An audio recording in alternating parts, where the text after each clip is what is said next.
You were never taught in school that your thoughts operate on frequencies. Just like a radio tunes into specific channels, your mind tunes into specific emotional vibrations. What you think is not just some fleeting mental chatter, it's a signal, a broadcast, and it determines the quality of the emotions you experience. School was never designed to help you master that. Instead, it focused on memorization, logic, analysis, and structure. But it never paused and said, "Hey, let's teach you how to become aware of your thought patterns and how those patterns are shaping how you feel, act, and live." Negative feelings don't just appear out of nowhere. They are direct byproducts of the thoughts you're entertaining on a moment-to-moment basis. Think about that. Every single feeling, anxiety, fear, doubt, anger, guilt starts as a thought, a belief, a perception, and those thoughts are rooted in the frequency you're tuned into. You can't feel good while thinking destructive thoughts. You can't feel confident while constantly thinking about failure. But the system never taught us this. It trained us to react, not to create. It trained us to obey, not to observe. Now, most people live their entire lives not even realizing that they're reacting to life based on their mental frequency. They think the outer world is shaping their feelings. They blame the job, the spouse, the bank account, the rejection, the mistake, the missed opportunity. But the truth is, those are just triggers. The actual feeling, the actual emotional response is created by your thought response to those triggers. If you change the thought, you change the feeling. If you change the feeling, you change your behavior. If you change your behavior, you change your results. And if you change your results, you change your life. But this skill, this conscious awareness of your thought frequency is never taught. Most people are living like antennas being hijacked by whatever is being broadcast around them. The news broadcasts fear, and they absorb it. Social media broadcasts comparison, and they absorb it. Negative people broadcast limitation, and they absorb it. Why? Because they're not tuned into their own inner frequency. They're just passively reacting to every external vibration. In school, with all its tests and deadlines and grades, only reinforce the idea that worth, success, and identity are measured from the outside. But let me ask you something. What would happen if you began to deliberately control the station your mind tunes into? What if, instead of absorbing, you began broadcasting? What if, instead of reacting to your environment, you decided to master it from within? That shift, that conscious decision changes the entire game. And the first step to doing that is to become aware of your thinking, not casually aware, intensely aware, like an observer watching your own mental activity without judging it, just noticing, what am I thinking right now? What's the tone of this thought? Is this thought uplifting or draining? Is it moving me closer to the life I want, or dragging me deeper into the life I'm trying to escape? Once you start doing that, once you make it a daily practice, you'll begin to notice patterns. And that's where the real power lies, because patterns can be changed. Negative thought patterns are just repeated frequencies that have been ingrained over time. You weren't born with them. You picked them up from your environment, your family, your early experiences, and yes, from school. You were taught what to think, but never how to choose a better thought. And because of that, you became emotionally reactive instead of emotionally empowered. Your thoughts don't just affect your feelings, they affect your body. A negative thought held long enough creates emotional stress. That stress triggers your nervous system. Your heart rate goes up. Your breathing shortens. Your stomach tightens. Your energy drops. Over time, that becomes your new normal. And all of it, every single piece, started with a thought. One thought, repeated over and over, unchecked, becomes a belief, and a belief that vibrates low keeps your emotional life in a cage, But the cage isn't locked. The key is in your awareness. When you realize that every thought carries a vibration, and you begin choosing thoughts deliberately, thoughts of possibility, gratitude, vision, peace, confidence, your inner frequency rises. And when your inner frequency rises, you attract new experiences that match it. That's not magic, that's alignment. You begin to change what you notice, what you respond to, and what you create. Negative feelings begin to fall away, not because the world changed, but because you did. You stopped tuning into the old station of fear, guilt, doubt, and limitation. You began broadcasting on the channel of vision, peace, and self-leadership.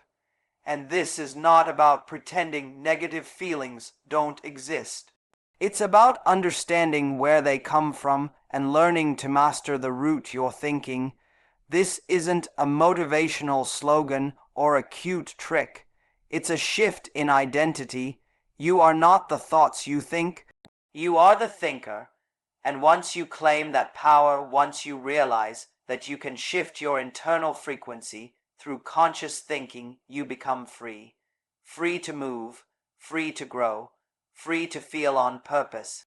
Because now, you're no longer at the mercy of your feelings. You're the one directing the signal. Ask ChatGPT, you said, expend KOI.2 without any heading in 700 words. Don't add any ending sentence and make it lengthy, ChatGPT said. Most people live under the false belief that feelings are facts, that whatever they feel must be the truth. If they feel afraid, then danger must be near. If they feel inadequate, then they must not be good enough. If they feel rejected, then they must not be lovable. That's the trap. That's the invisible prison. But the truth is this: feelings are not facts. Feelings are feedback. They are signals from within, telling you the quality and direction of your current thinking. They are not orders. They are not commands. Yet most people treat them like absolute rulers. They wake up feeling down, and instead of asking where that emotion came from, they obey it. They stay in bed longer. They drag through the day. They carry the weight of that low feeling and interpret everything through that emotional lens.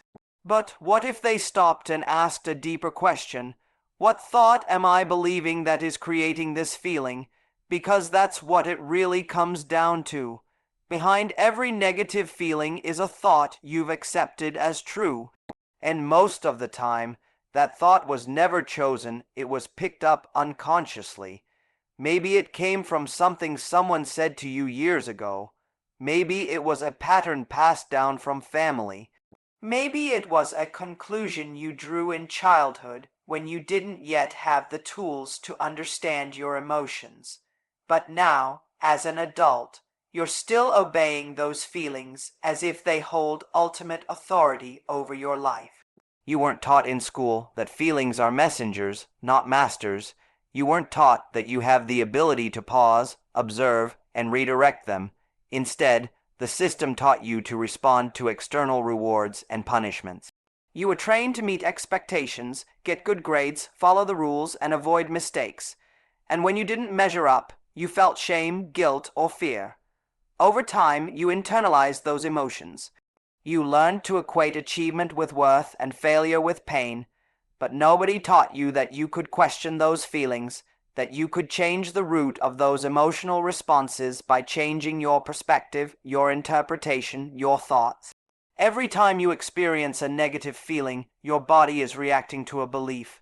That belief might be buried deep, but it's always there. For example, if you feel anxious walking into a room full of people, it's likely because you're thinking something like, "I won't be accepted," or "I don't belong here."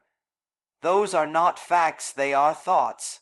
And they're thoughts based on past experiences, not present reality. But without awareness, the feeling takes over. It dictates your behavior. It keeps you small. It shuts you down, all because you believed the feeling instead of investigating it. Learning to separate yourself from your feelings is one of the most powerful mental skills you can ever develop. You start by naming them. You don't say, "I am anxious." You say, "I'm feeling anxious." That one shift reminds your brain that you are not the emotion, you are the one experiencing the emotion. And if you are the one experiencing it, then you can also change it. You can shift your internal state through breath, through thought, through movement, through awareness. But you were never taught that. You were taught to treat feelings like weather, unpredictable and uncontrollable. But feelings are more like a thermostat than a storm. They respond to the temperature you set with your thinking. Most of your negative feelings are not rooted in the present. They are echoes of the past or projections of fear into the future. Think about that. You could be sitting in a room completely safe, with nothing objectively wrong, and still be overwhelmed with anxiety. Why? Because your mind is playing a story. It's imagining a worst-case scenario. It's remembering a past mistake. It's feeding you a loop, and your body, loyal as it is, believes the story and responds. It speeds up your heart rate. It tightens your chest. It drains your energy. But it's all based on a thought. That's it. A single thought, often unexamined, producing an entire storm of emotion. And until you learn to identify and challenge that thought, the storm will keep repeating. This is the skill that transforms lives: emotional mastery through conscious thinking, not suppression, not denial, not fake positivity, true mastery, which means acknowledging the feeling, identifying the thought behind it, and choosing a higher perspective. That's what school never taught you, that you are not your emotions and your emotions are not fate. They are simply guides. They are trying to show you where your inner alignment is off. They are indicators that you are out of harmony with your deeper truth. When you feel bad, it doesn't mean you're broken. It means you're out of alignment. Your soul knows something your mind hasn't accepted yet, and the feeling is the signal, not to punish you, but to wake you up. To say, "Hey, look deeper. What are you believing right now? What are you focusing on?" Because whatever you're focusing on, you're feeling. Whatever you're dwelling on, you're becoming emotionally entangled with. And the more you identify with that emotion, the more it controls you. But the moment you realize the emotion is just a messenger, everything changes.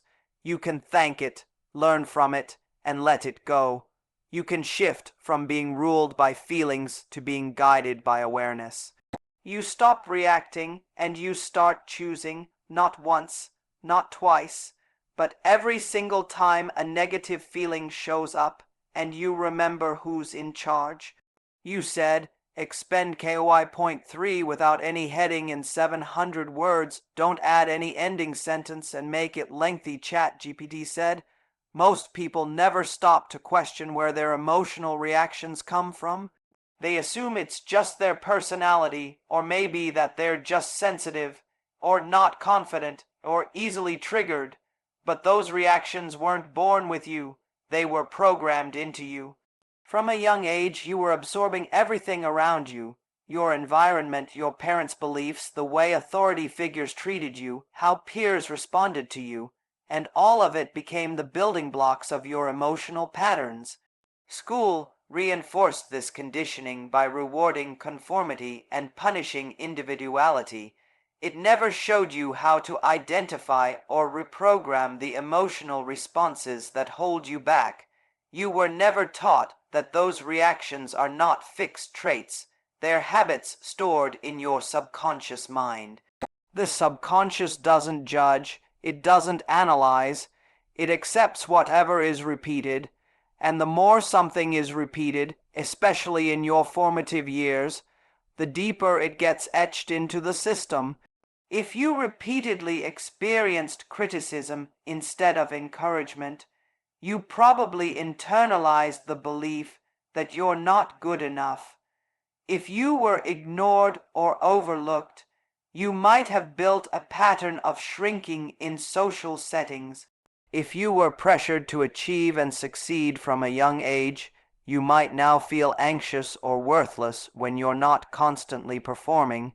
And the key is, none of this is happening on the surface. It's beneath your awareness, and that's exactly why it's so powerful. These subconscious patterns are not only responsible for your behaviors, they also drive your emotions. You might not understand why certain things make you angry, anxious, defensive, or withdrawn. You just feel it. But every one of those emotions is being filtered through old programming. The worst part is, the more you repeat those emotional reactions, the more automatic they become. And just like a song stuck on repeat, your life starts to follow the rhythm of those emotions. Not because you choose it, but because you never realized you could change it. This is where school completely failed you. It taught you formulas, dates, definitions, but never how to access the control panel of your subconscious mind. It didn't teach you that your emotional reactions can be reprogrammed, that you can override the old story, that you're not bound to keep feeling the same way every time you're criticized, challenged, or made uncomfortable. The truth is, your subconscious can be reconditioned just like your body can be retrained. Through repetition, through focused attention, through visualization, through language, your emotional system can be rewired. But that requires awareness and intention. You have to begin by recognizing your emotional patterns. Ask yourself, when do I usually feel insecure? When do I shut down? When do I get angry?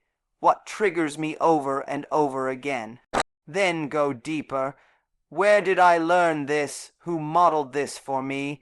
What belief am I acting out in this moment? You'll start to see that what you've been calling a personality is often just programming. And here's the empowering part. If it was programmed in, it can be programmed out. You are not the child who was afraid to speak up in class anymore.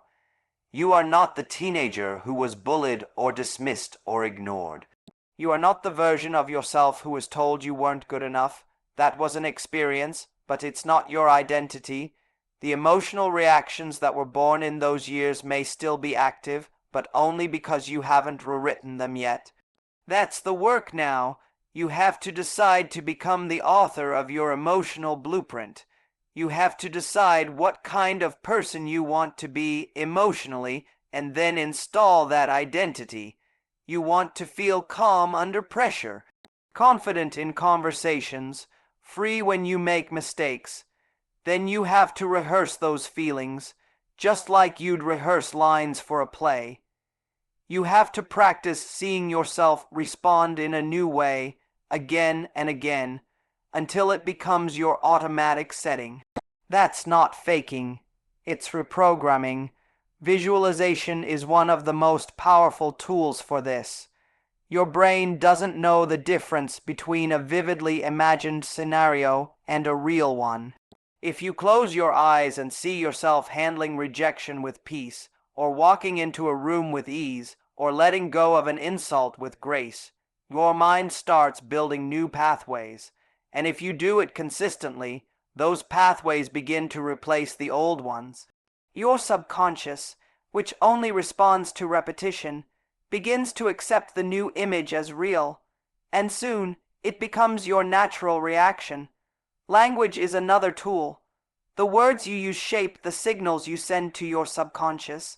If you say, "I always mess this up," your brain takes it as a command, but if you shift to, "I'm learning to handle this with more strength," you're giving your mind a new framework to operate from. Speak to yourself not as who you've been, but as who you're becoming.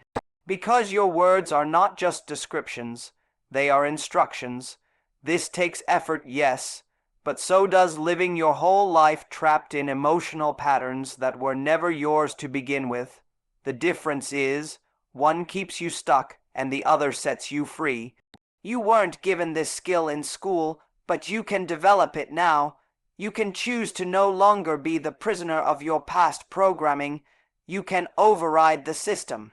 And once you begin, you'll realize that nothing is more powerful than a person who's reprogrammed their emotions by choice rather than by chance.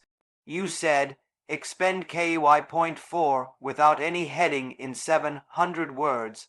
Don't add any ending sentence and make it lengthy, ChatGPT said. Most people spend their entire lives waiting for their circumstances to change before they allow themselves to feel better. They say, I'll be happy when I make more money, or I'll feel confident when I achieve this goal, or I'll finally relax once everything's under control. What they don't realize is that this mindset places their entire emotional destiny in the hands of the external world. They become victims of events, of outcomes, of conditions. They live reactively, not deliberately, but the truth that school never taught you, and that most people never come to understand, is that it's not your circumstances that determine your life. It's your decisions. One decision made with clarity and conviction can completely override years of emotional suffering. Decision is power. Not the weak kind of decision where you say, I'll try, or maybe one day, or let's see how things go. That's not a decision. That's hesitation disguised as action. A real decision is when you cut off all other options. You choose a new direction and you commit to it. That's when things change, not when the money comes, not when the situation improves. Not when people treat you better, but when you decide, deep in your being, that you are no longer going to live under the rule of negative emotions, that you are no longer going to allow fear, guilt, anxiety, resentment, or shame to dictate your responses. That moment, when you choose to stop giving your power away to your emotional triggers, is the moment your future starts to shift. This is what school completely overlooked. They trained you to look outside for validation, for permission, for answers. They conditioned you to think that performance equals worth, that approval equals safety, and that failure equals punishment. So you learn to adapt, to comply, to perform. But they never taught you that the most powerful thing you can ever do is decide who you want to be regardless of the environment. They never told you that you could feel calm even when everything's chaotic, that you could feel worthy even when you've failed, that you could feel free even in the middle of pressure, because that kind of inner authority comes from decision, not conditions. It's the decision that says, I will no longer argue for my limitations. It's the decision that says, I will not let my past define my future. It's the decision that says, I may not control everything around me, but I control how I respond, and that response will shape my reality. Because here's the truth, the external world is constantly shifting. People change, plans fall apart, opportunities come and go, but your ability to decide how you will interpret and respond to life, that is the anchor. That is the lever, and no one can take that from you unless you give it away. When you live in reaction, your emotions own you.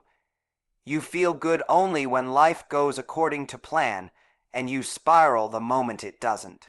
That's not freedom, that's emotional slavery, and sadly, it's how most people live, not because they're weak, but because no one ever taught them the power of decision. No one taught them that you can decide how you want to feel, that you can wake up and say, today, I choose peace, even if everything feels uncertain, that you can say, I choose strength, even if you feel broken. That's not delusion, that's leadership. That's what it means to lead yourself from the inside out. There's a difference between reacting to life and responding to it. Reaction is automatic, emotional, impulsive. Response is intentional, rooted in choice, and the gap between those two is where decision lies. That's the space where you get to pause, breathe, and choose. You can feel the old emotion rising. the anger, the doubt, the fear. But instead of letting it take over, you stand in that space and decide, not this time. I'm not going down that road. I choose a new path.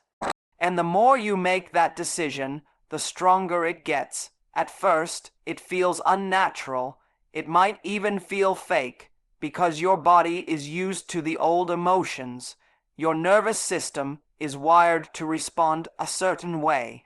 But with repetition, decision becomes your new baseline. You begin to recondition yourself to think and feel from a higher state. You become emotionally resilient, not because life got easier, but because you got stronger. Stronger in your awareness, stronger in your choices, stronger in your identity. People often say, I don't know how to stop feeling this way. What they really mean is, I've never decided to feel differently. That's the truth most avoid. Because it means taking full responsibility. It means you can't blame your past, your parents, your boss, your partner, or your luck. It means you have to look in the mirror and say, I've been choosing this emotional pattern, consciously or not, and I can choose something new. That kind of ownership is rare, but it's the beginning of real change. There's nothing mystical about it. Every transformation begins with a decision. Decide that you won't live small. Decide that you won't carry shame anymore. Decide that your emotions are yours to direct. Decide that you are the author of your emotional life, not your trauma, not your past, not your circumstances, you. And once you've made that decision, not from desperation, but from clarity, you start building a new emotional structure. You stop negotiating with negative thoughts. You stop dancing with doubt. You stop watering the seeds of fear. You simply make a new choice, and you make it again and again, until it becomes your new default. You said, expend KY.5 without any heading in 700 words, don't add any ending sentence, and make it lengthy. ChatGPT said, imagination is one of the most powerful, untapped tools you possess, yet it's the one school never truly taught you how to use. You were told to stop daydreaming. You were told to face reality. You were praised for memorizing facts, not for creating visions. And yet, every invention, every transformation, every major life shift began in the mind of someone who dared to imagine something different than what already existed. Imagination is not about fantasy, it's about freedom. It's the mental faculty that allows you to escape the emotional prisons built by your past experiences, limitations, and fears. When you're stuck in a cycle of negative emotions, it's because you keep replaying the same thoughts. You're rehearsing pain, not peace. You're visualizing worst-case scenarios without even realizing it. You're imagining yourself failing, being judged, being rejected, being unloved, being insignificant. And your subconscious mind responds to those images as if they are real. It begins to shape your emotions to match what you're mentally projecting. That's how powerful imagination is. It becomes a self-fulfilling prophecy. You live emotionally in the world you've created inside your mind. If you keep imagining struggle, you will feel like you're struggling, even when things are objectively okay. If you keep imagining rejection, you will feel rejected even when no one has actually done anything to you. But here's what no one told you. That same imagination can be used in the opposite direction. You can use it to mentally rehearse success. You can use it to picture emotional freedom.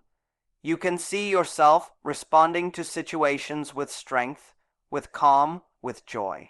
And when you do that, you begin to program your subconscious with a new emotional template. Your nervous system doesn't know if something is happening out there or in here. It responds to the image.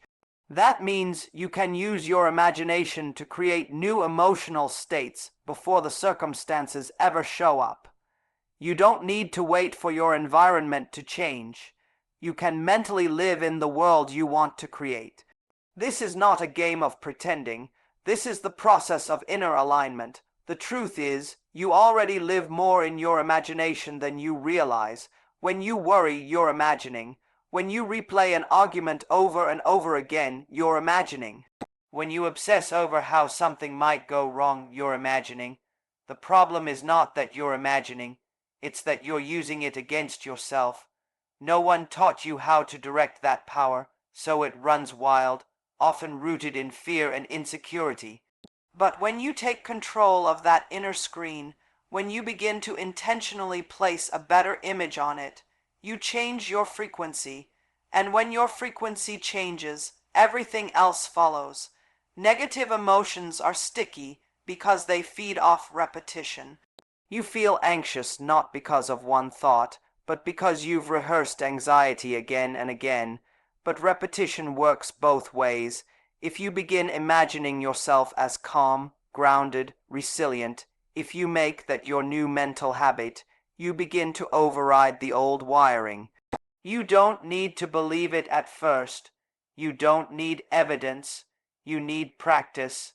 Practice imagining yourself as someone who handles pressure with peace, someone who walks into a room with quiet confidence, someone who lets go of things that once triggered them. Picture it again and again until your subconscious accepts it as the new normal. This is where true emotional transformation begins, not in reacting differently to life, but in rehearsing new ways of being before life even demands it. When you imagine yourself already being the person you want to become, you collapse the gap between who you are and who you're capable of being. Most people wait for life to give them permission to feel different. They wait for the raise, the relationship, the validation, the breakthrough. But when you use your imagination intentionally, you live from the future, not toward it. You bring the feeling forward. And because you're already living in that emotional state, your actions, decisions, and reactions begin to align with it. The real prison isn't the situation you're in. It's the emotional loop you've built around it in your mind. That loop can be broken in an instant, not through force, but through vision. You need to see yourself out of it before you actually get out of it. You need to give your mind something new to hold on to. That's why successful people often speak in terms of vision. They've practiced being there mentally long before they arrived physically. They felt the feelings of success, worthiness, and peace before the world reflected it back to them. And that inner alignment pulled the outer reality toward it. You don't need anyone's permission to begin using your imagination this way. It's your tool. You were born with it. And even though school didn't train you to use it, you can start now. Close your eyes and see the version of yourself that's no longer emotionally bound by the past. See the version of you that doesn't shrink when criticized, that doesn't collapse under fear, that doesn't spiral when uncertainty shows up. Watch yourself moving through life with intention and clarity. Hear your voice, steady and assured. Feel the emotion of being in control, not pretending, but genuinely grounded. Keep rehearsing it, not once, but daily. Not when you feel strong, but especially when you don't. Each time you engage in that inner rehearsal, you are rewriting your emotional identity. You are reconditioning your system to respond from power instead of pain. It doesn't matter how long you've lived in the old pattern. The brain doesn't care about time. It cares about repetition. The subconscious doesn't hold on to the past. It holds on to whatever you give it most often. So give it something better. Feed it the images that uplift you, that liberate you, that reflect who you want to be. Because the moment you take back control of your imagination, you take back control of your emotions. And when you do that, you are no longer living at the mercy of your past, but by the design of your vision.